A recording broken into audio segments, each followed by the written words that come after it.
welcome to episode 18 of Red Wings Rant, where tirades and impassioned pleas about your Detroit Red Wings finally have a home. We fully realize that the Red Wings game is rolling right now, but Mike, there's a Super Bowl coming up, so we got family coming over to both our houses. We gotta wrap this stuff up. All right. Speaking of wrapping up, we also got business to do. Mike, you want to roll into what Matt meant to say is the superb owl is hours from coming out. There's a big game later, is what Matt meant to say. But anyway, have you ever wanted to give yourself better odds at winning a bet? Well, Draftking Sportsbook is giving you a chance to do just that. All players who place a bet on Sunday night's basketball game between next LeBron. Sunday. Oh, wait. Sunday. Wait, today's Sunday. Hold Yeah, on here. It's next Sunday. So, you know, this is coming. Yeah, you know what's going on, man. It's the big LA Denver game. Yeah. We just need people to have a hand in lowering that over-under on the game. It's pretty cool. That's right. So for every 1,000 players who bet the over on Sunday night's game, the over-under will drop by a point. That's to our benefit. I had to read it 3 times because I thought they made an oof, but it's for us. Matt, every bettor who hammers the over in Sunday's Denver versus Los Angeles game helps to lower the game's over-under. The best part is that even as the line lowers, the odds remain at even money. That's right. You could double your money by hammering the over. If that isn't enough excitement for you, there's a huge title fight happening this weekend, UFC 258. Don't forget, DraftKings Sportsbook also offers great odds and promotions on basketball, hockey, and so much more all week long. DraftKings is safe, secure, and reliable, so you can deposit and withdraw your funds at your convenience. Download the top-rated DraftKings Sportsbook app now and use promo code THPN when you sign up to hammer the over on Sunday night's basketball game when LA takes on Denver. For every 1,000 people that bet over on Sunday's game, the line will decrease by 1 point. Yes, this is your chance to improve the odds of the over hitting, so tell your friends and family this is a team effort. Hammer the over and improve your odds of doubling your money. That's promo code THPN for a limited time only at DraftKings Sportsbook. Must be 21 or older, New Jersey, Indiana, Michigan, or Virginia only. Restrictions apply. See DraftKings.com/sportsbook for details. Gambling problems? Call 1-800-GAMBLER. Or in Indiana, 1-800-9-WITH-IT. Or in Virginia, call 888-532-3500. Whew, that's DraftKings. Promo code THPN. Folks, it's 3-1. Hey-oh! While I was reading through the draft. I know, go in it. I had to. That was that celebration right in the middle there. Oh, yeah. Boy. I didn't even see who scored, so I'm going to have to wait. Robby Fabbri gives the boys a 3-1 lead. All right. Whew. We can start to. All right, let's give Jeff Blashill an extension. Right, Mike? You know what? I'm giving him an extension, and I am outright releasing Anthony Mantha and Bertuzzi. You're out. You're gone. You've had enough. Our boy Dave Akman, who co-hosts the Vegas Nightly podcast. Yeah. I always get it confused because I think the Vegas Golden Knights have the Vegas Weekly, where the Vegas Nightly makes more sense because they're the Knights, and it's, you know, you get to do it nightly. It works. I love it. Yeah. But Dave puts out there, can we clone Bob Probert? And, of course, in reference to Glendening getting his head knocked off today by, you could say Goofus, or you could say as, I think it's, Homeroids on Twitter said poo ass, which I'm I like that. Yep. Also, as a former subscriber to Highlights for Children, there was the brothers. One would do things correctly. The correct way, it was gallant, and then there was Goofus. So I'm going to go ahead and refer to him as Goofus from the Highlights for Children. Mike, that was the absolute worst name to bring up right now because everybody's pulling for Gallant to be. That would have been a great transition. But since everybody wants Blashill gone and Gallant to come in, oh. What a failure on my part. Damn it. I'll just say this. I mean, here's how this episode's going to go. We're watching. There's 9 minutes to go as we're recording in the third period. Like we mentioned, we have quite a bit going on later today, including the Super Bowl, including family coming over. Mike, my stupid pizza. How do you do the opposite of a shout out? Cottage Inn wouldn't let me set up my pizza delivery for 5:30, okay? Because they said it was too close to the time range of the 5 o'clock estimated time, okay? Pizza showed up at 4:30, man.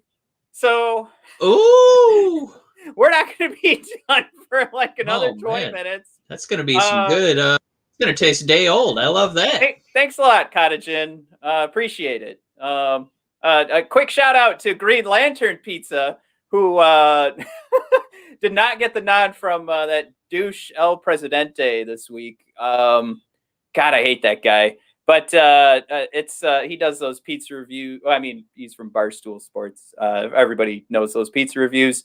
He gave a bad score to my favorite pizza place of all time in Detroit. So everybody, everyone I've ever talked to loves Green Lantern Pizza. Mike, I know you love it too.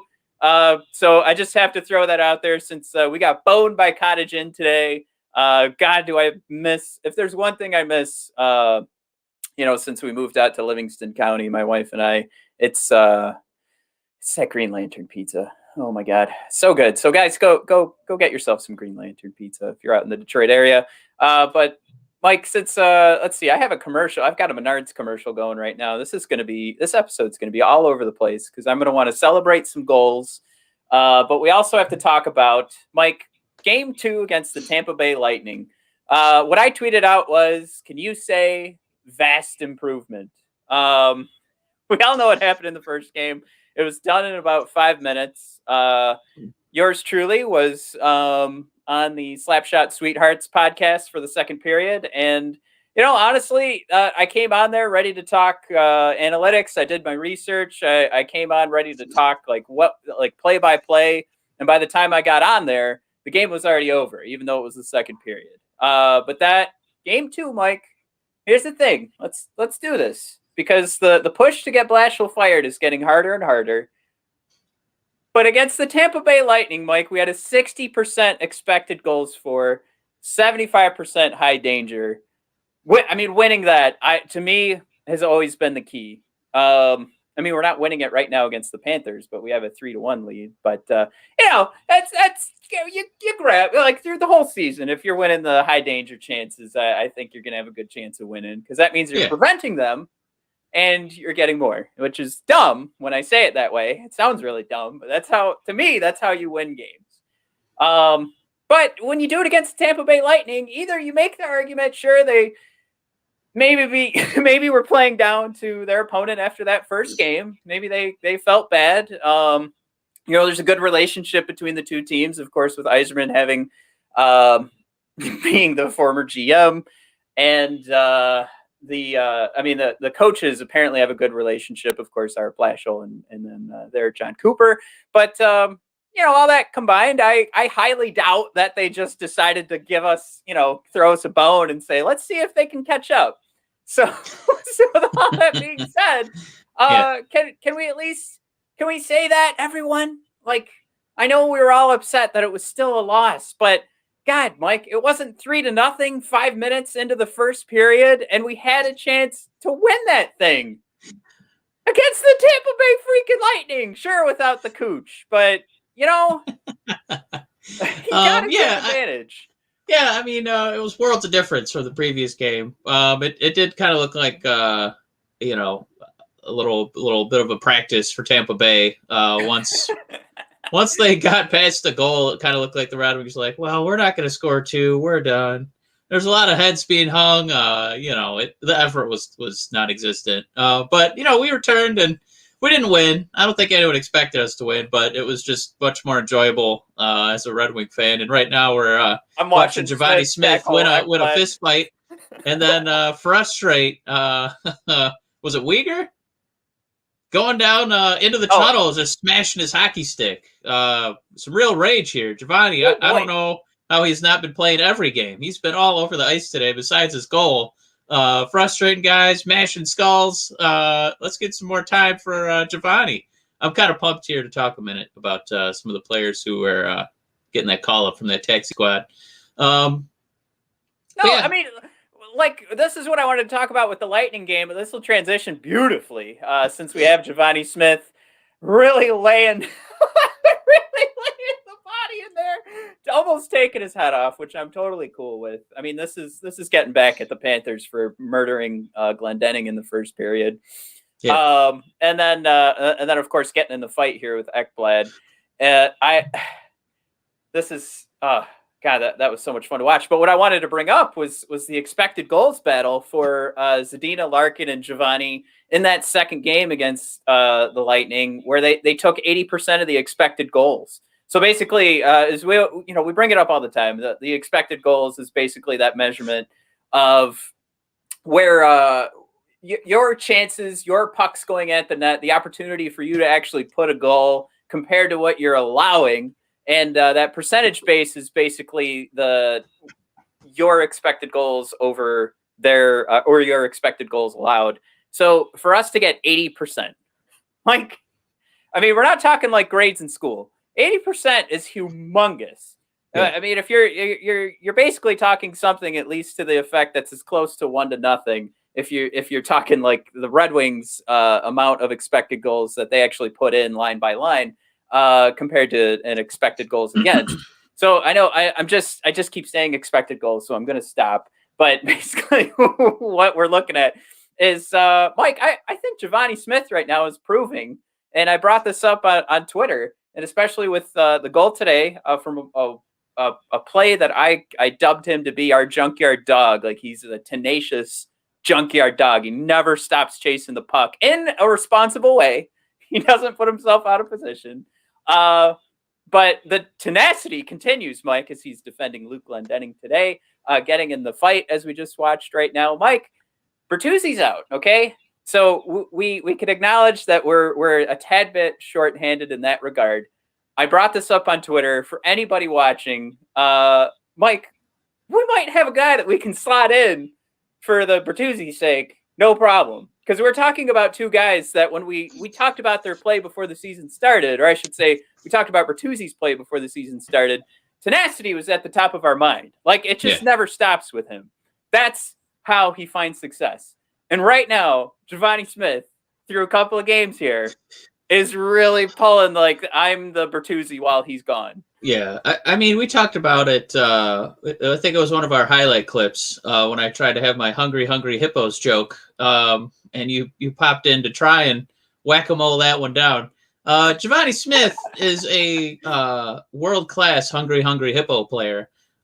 He's not about he's not about the finesse and the patience. He's out there just mashing skulls. That's the second time I got to use that phrase today.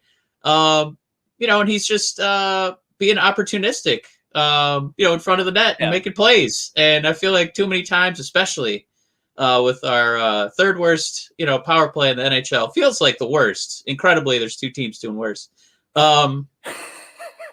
Where, whenever we set up a play, it just never seems to be anything that any other NHL team would be designing.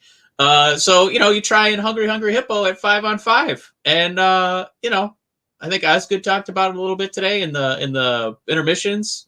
Red Wings are fighting, they're battling, and they're doing just that. I'm still trying to @ him on Twitter to see if I could get hashtag HHH going, but we'll just have to be patient on that one. So, Matt, power plays poop, but 5-on-5 play is still doing pretty well. I mean, it's about as good as how the Panthers are doing, and they're a top team in the league right now. Well, actually, let me try and cue this guy up here. I want to see if we can watch, because you were talking about creating those chances, and one of the things that I highlighted with Givani Smith is creating second chances. But I mean, this is the idea where Florida has the puck, and just to kind of share, let's see if I can share this and not get taken down by the NHL. YouTube viewers, when you watch live, you get a lot of bonuses, including all of the content I steal, not being taken down by the NHL by the time the video's up there. But I mean, here it is. I mean, this is the end of the play, but you can see Givani putting it in. But it's Yandel that's got the puck there. It's Bobby Ryan who finishes that play, but it's Givani who's forcing that, and I got to stop now before we get in too much trouble. But it's Givani that starts that. To use that, to continue to use that junkyard dog mentality, where it's, that whole idea behind there is that, Mike.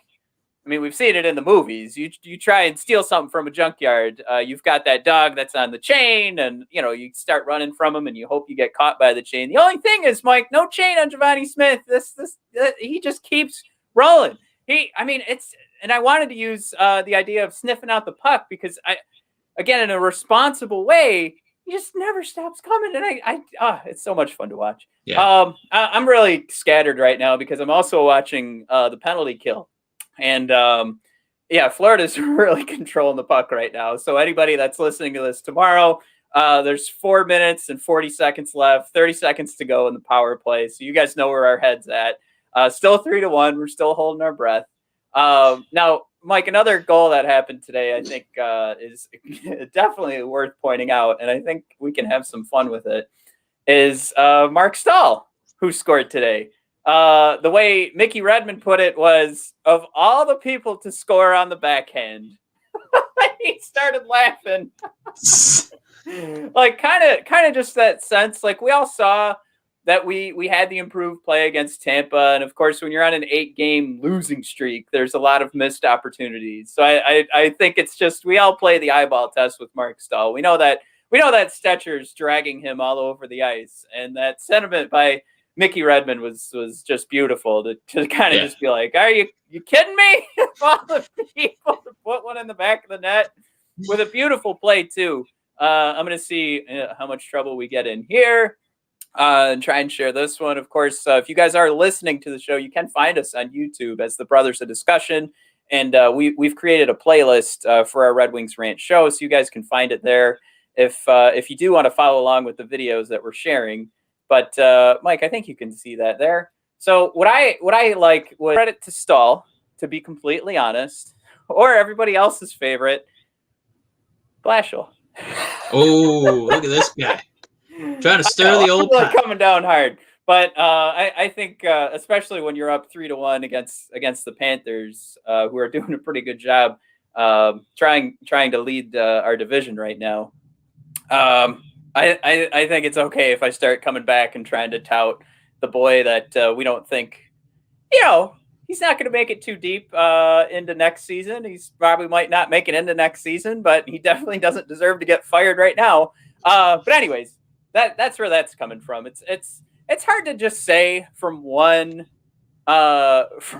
play that, okay, everything's solved for Marc Staal and Jeff Blashill. But I think my point is just that I want to give him some credit here, because this does look like something that was planned. And shoot, if you can coach a Marc Staal to actually put a goal in, there's something there, right? Like, you gotta give him some credit. There's just a multitude of stunning statistics today. Real quick, just gotta say bye to Dave, who's headed off to record himself. But Dave, also enjoy the Super Bowl, man. Woo! Matt is really trying to get us in trouble for dropping the SB Bobs. That's his third one in this episode. You can say it. You can't say it. Unless you're talking about a really nice bowl that you're using to serve chips in. I don't think you can say it. All right. So, Matt, today's game number 13. Okay? Yeah. Collectively, now we're a pretty terrible offense. Only 8 Red Wings have scored goals. If you include today, we now have Givani Smith and beloved Marc Staal joining that elite group of goal scorers on the Red Wings. So now 10 people have scored goals, Matt. Marc Staal has joined that small group. And of our defensemen, we now have 2 who've scored, De Keyser and Marc Staal. Matt, is Marc Staal our number 2 defenseman? Oh, absolutely. Now, here's what's really going to grind everybody's gears here. Yeah. So while we're watching this wrap up, I said, I guess he was due. And by that, I took a look at the individual expected goals for all of our defensemen. Yeah. And Marc Staal was just about to hit one individually expected goal. Clockwork. He's at .93, almost doubling up. What was that? Clockwork. Yeah. That's our new nickname for Marc Staal. Expected goal clockwork. All right, let's quick recap for everybody while my mind's a scramble here. 3 minutes to go, 3-1 Wingies. There's an empty net now for Florida. And of Put course, Givani Smith out there. I want number 2. Or Marc Staal. Get him number 2. He can lead our defensemen in goals. Come on, baby. He'll destroy the analytics. He can't do it, Mike. Don't let him do it. It's about to be 4-1. Scores! All right, so this is our first road win. I'm like a minute behind Mike right now, so I have not seen it, but I got the update on Twitter that Vladdy's about to put one in. Here we go. Oh, this is fun. Boom. All right. 4-1. So now, it's official, everybody. I'm going to put the stamp down while you guys are listening to this, the next day on the podcast, anybody watching live. The Wings won a hockey game. All right. Can I say real quick, one of my favorite things in the NBA is a turnover, and then there's nobody in the backcourt defensively. And then the player scoring on the turnover will usually put down some tomahawk jam. I know where you're going. Really get everybody up off their feet. Now, my question is, why didn't Namestnikov do like a Mighty Ducks triple deke with nobody in front of him? Yeah, or do like a spin deke, do like a 360 jam. Do a Gretzky wraparound. Remember Todd Bertuzzi's classic shootout goal? They called it the Todd Bertuzzi, and they got it banned because they said technically this is him going backwards, so he's not allowed to do this play anymore. But it was he would take the puck and go 360 and slam it in. Yeah, I don't know.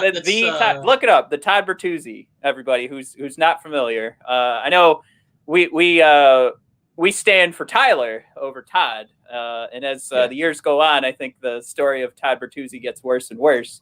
But look up the Todd Bertuzzi goal. It's a goodie. But that would be a fun one on a breakaway on an empty net to watch Vladdy do. Slam it down in the corner.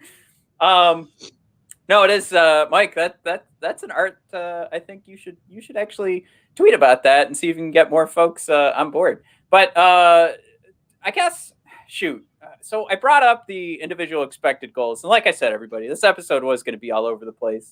But that .93 is more or less in reference to the fact that Marc is giving up a lot. Mike, he puts himself out of position, and this is kind of what happens.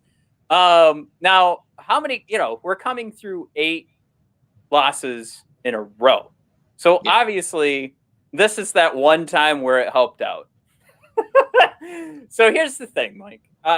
This is where, if anybody catches wind of this, I wanted to bring this up for funsies. And analytically, yes, of course, he lined it up. He was about to hit one individual expected goal. He just hit it maybe a day early. But this is it, Mike. When you have a guy like Marc Staal, who's not the fastest guy on your team, and he's certainly not putting himself in that position where he's setting up his team. If you want to say Stetcher, just individually, who's been his line pairing defenseman most of the season. When you're trying these plays, if you have this ability to knock it in and you could be consistent, I say go for it. But Mike, I'm going to go ahead and ask that we don't see more of this from Marc. To me, this is more or less a representation that Marc is taking way too many chances, or it's just this thing where he's at this point said, F it, I'm just going to go for it. Let's crank up these numbers. Let's see if I can put one in again. There's not too much to dissect here besides the fact that I want him to cut it out. Or if I could think do he's, that. I think he's been looking at the stat sheet, man. What's that? And he's been looking at the stat sheet. He's like, you know what, guys?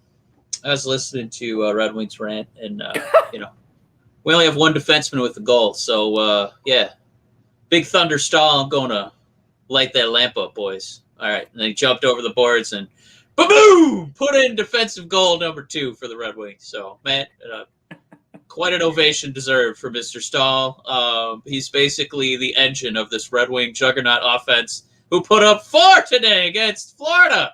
Their first loss of the season, man. I know that you have a season's worth of statistics, but I am going off the recency bias. Matt, slot us into that 8 seed. We are ready for the playoffs. I can't wait. Oh, I was going to say, well, we definitely have the 8th spot in the division right now. Oh, yeah, we do have that locked in. Yeah, pretty crazy. You know what, Mike? I'll confess this right now. I am using DraftKings, and it has been a wild ride because I've been doing very small bets and trying to be trying to nickel and dime, huh? Yeah, and I've made some money, but today I decided to go a little above and beyond. So I said Detroit was going to win, and I took Tampa in the big game, as you want me to put it. There we go. So, Mike, if Tampa comes away, Maddie. By big game, are you talking about football, or are you talking about LA and Denver?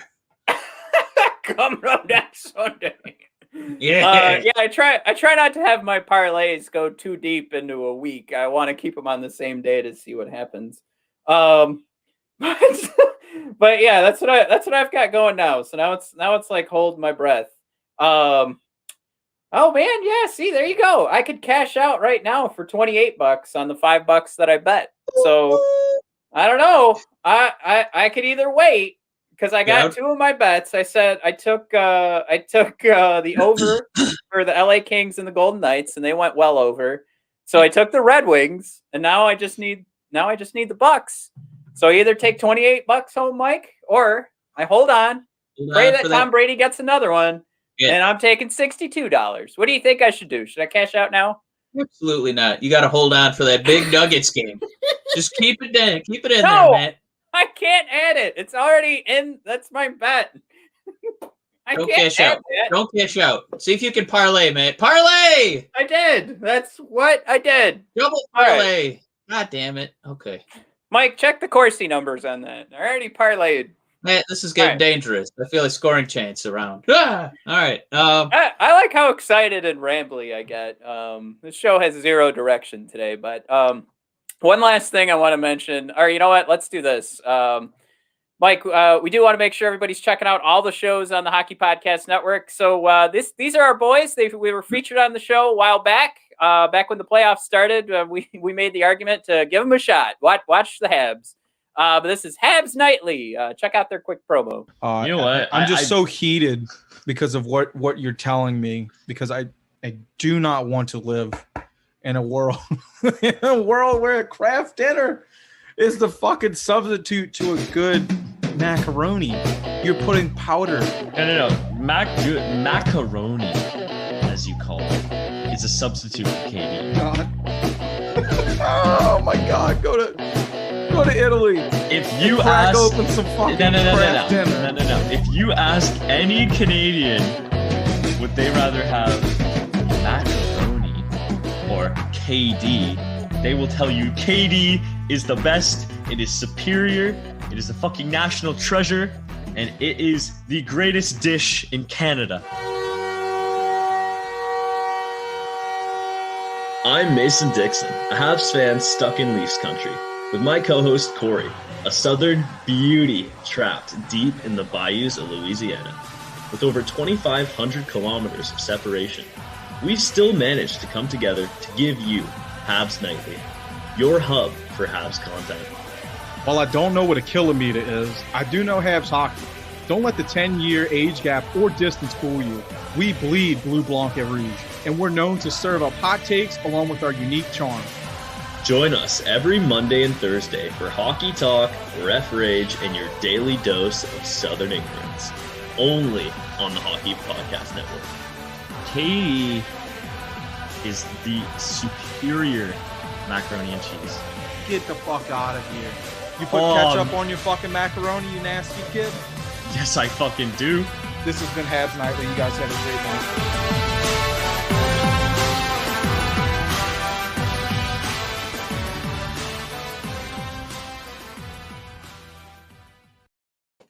Hey, guys. Enough with the swearing on the end, guys. Come on. Cool your jets. It's just mac and cheese. All right. Mike, with all due respect, if you are putting ketchup on your macaroni and cheese, you can use an expletive. right. Like I said, our families are here. They're already I think our respective homes. We're about to watch the Super Bowl. I'm sorry. God, I did it again. The big game. Oh, we're pulling the plug on this show. Just a quick recap. We'll run through these numbers here as the Red Wings went against everything I say we need for us to win. So basically, we broke the bank here. But Mike, we lose the Corsi battle. We tied the shot, the scoring chances for battle here. Now, if we're talking the scoring Corsi battle, we get destroyed 62% to 37%. High danger battle, Mike, goes to Florida. And of course, when you win that high danger battle, you're probably going to win the expected goals battle as well. So, Mike, we just right down the line, everything went Florida's way in that regard. And we could pull up that heat map too and just show these big old orange bubbles. If you guys are watching on YouTube, you'll see this here in a second. I'm just going to share it. I love the color map. Let's get that map going. I'm just going to show it for a minute here. I love seeing those open, festering wounds. Oh, woo! Look at that. Yeah, it's a juicy one today. Mike, everything about this game, from an analytics perspective, said we were going to lose. And including, Mike, if you want to go back to what your favorite stat was, that Tampa hadn't had a regulation loss yet, and they had Detroit coming in. That was probably the biggest glaring one. So, Mike, the interesting thing here and why I'm bringing this up is this was our opportunity to overcome everything we had seen in these last 8 losses where we thought we were going to collect a win. Mike, that second game against Tampa, we said that we played a better game than Tampa, but we still didn't win. So it's true. Here's the scary thing, Mike. Is this a good omen in your opinion or a bad omen? So we play down a peg, I would say, from an advanced analytics perspective, and we pull out the victory. So we broke analytics to get a win. Yeah, the Athletic just filed for Chapter 11. That's how rough this was today. All those man hours wasted on deep cut analytics undone by Uncle Marc Staal coming in and dropping the thunder. Yeah, it's a pretty stunning turn of events, Matt. This was the most eyeball testy game I think of the whole season. We tied our goals scored. This is the second time we've scored 4 goals. The other time being that game where we demolished Carolina. Yeah, and I mean outside of scoring, which was nice. It didn't feel like we got a lot of cheap goals. It seemed like they were all effort plays, Matt. And then I felt like there's a lot of not necessarily even giveaways by Florida. I would categorize those as takeaways by the Red Wings, who had quite a few Datsuki and steals, if I may. Even if those plays didn't exactly amount to goals, there's just quite a few instances where it felt like the Red Wings were being sneaky quick and picking the pockets of the Panthers. So it was just, again, eyeball test, a much more enjoyable, couple games in a row performance by the Wing Wheels. Which, again, I think when we're looking at this season, this is how I want to wrap up. I got into some heated conversations today and about Jeffy Blashill. I'll say it again. We're still on schedule. Okay, the schedule said suck for 3 to 6 years. We're still in that window. So yeah. I just, if we can compete and these games are close, and like today we broke analytics and won 4-1. Yeah. I say that this is what it's all about. And I also ask everyone, pump the brakes on the fire Blashill.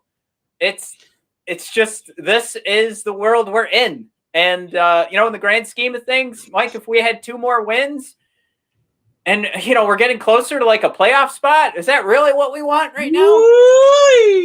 I mean, if we're talking even if the draft prospects for this upcoming year aren't that great, don't you want the value for our first round to be high if we're going to be thinking about playing those really risky games of trading first round picks to get more picks next year? Let's say that was part of the game. You want to finish down there, and they did not look bad in that second game. So I just want everybody to reassess, just sit back, just enjoy the game like this, enjoy when we're close against Tampa Bay.